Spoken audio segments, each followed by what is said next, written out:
मोहन कमला नामक एक पति पत्नी रहते थे। उनका एक बेटा था जिसका नाम नवनीत था। मोहन कृषि करके आए हुए पैसों से घर चलाता था। कुछ साल बाद मोहन का तबीयत खराब होने पर वो कोई भी काम नहीं कर पाता था और ऐसे उसके लिए अपने परिवार का खर्चा संभालना बहुत मुश्किल होता था और इस बात का मोहन को बहुत चिंता होती है। एक दिन नवनीत अपने पिता को चिंतित देखता है। पापा हमेशा चिंतित रहते हैं। आज मुझे उनके पास जाके पूछना ही होगा कि उन्हें कौन सा बात इतना चिंता दे रही है। पापा, आप किस बारे में सोचकर इतना दुखी हो रहे हैं?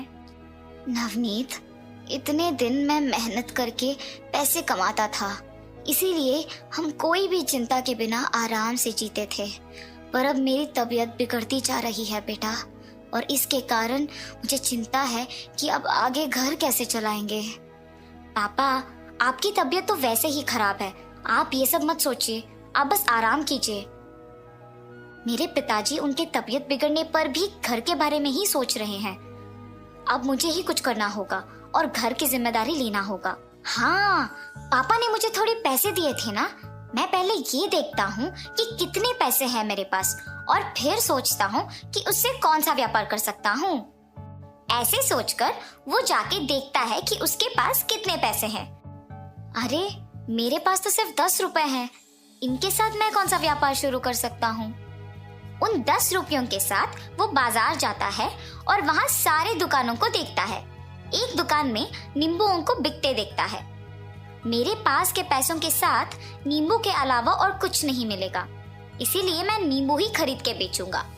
ऐसे सोच के नींबू के दुकान को जाता है। नींबू कितने के हैं भैया? 1 रुपए का एक नींबू। ठीक है, मुझे 10 रुपए के नींबू दे दो। ठीक है। और दुकानदार उसे 10 नींबू देता है। नवनीत उन नींबुओं को बेचना शुरू कर देता है। नींबू नींबू, ताजा ताजा नींबू, आखिरी 10 नींबू, ले लो जी ले लो। एक नींबू का कितना होगा? 2 रुपए का एक नींबू। इतना दाम क्यों? बगल वाले दुकान में 1 रुपए का एक नींबू दे रहे हैं ना। बिक नहीं जाने पर ऐसे कम दाम पे ही बेचते हैं भाई साहब। ये सारे तो एकदम ताजा है। ठीक है, तुम्हारे पास के नींबू दे दो। ऐसे नींबू बेच के उससे आए हुए पैसों से वापस और नींबू को खरीदता है और दिन पूरा मेहनत करके कमाए हुए पैसों को लेकर खुशी खुशी घर जाता है।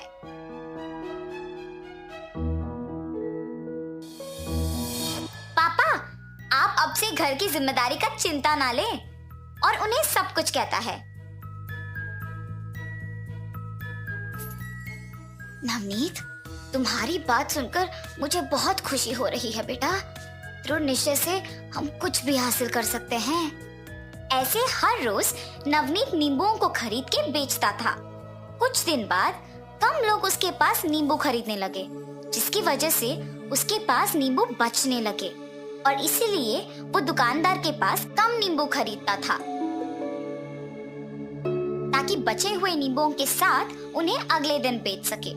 एक दिन ऐसे ही नींबू खरीदने जाता है। एक नींबू का गुच्छा दीजिए भाई साहब। व्यापार की शुरुआत में ज्यादा नींबू खरीदते थे, कुछ दिनों से कम हो गया है। दिन प्रतिदिन तुम्हारा नींबुओं का बिकना शायद कम होते जा रहा है ना। कम से कम कुछ दिनों तक चला पाओगे ना? नवनीत बिना कुछ बोले वहाँ से चला जाता है। उन्होंने ये पूछा कि क्या मैं कम से कम कुछ दिन व्यापार चला पाऊंगा।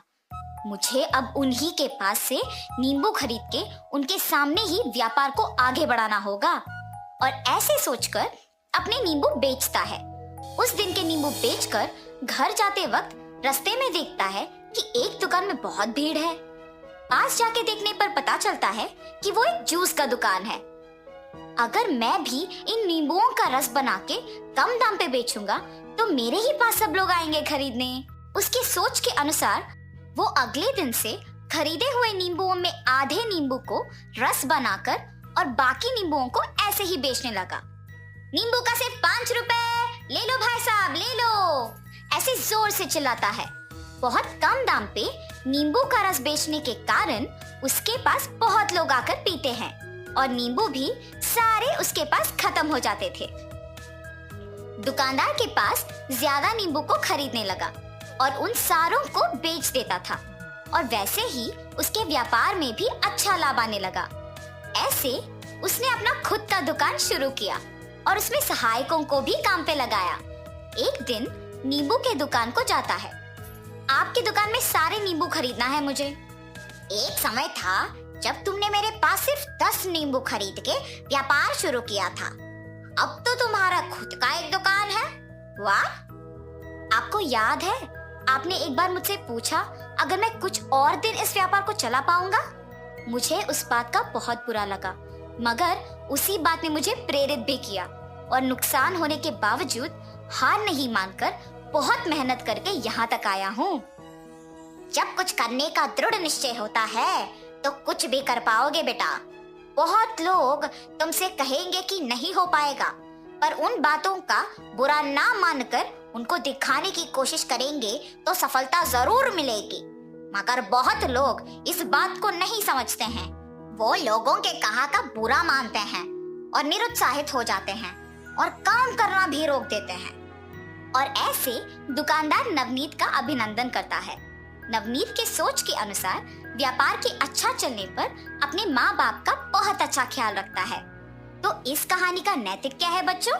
दूसरों के कहे बातों का बुरा ना मानकर अगर दृढ़ निश्चय से फैसला लेकर मेहनत करोगे तो हर हाल में सफलता मिलेगी।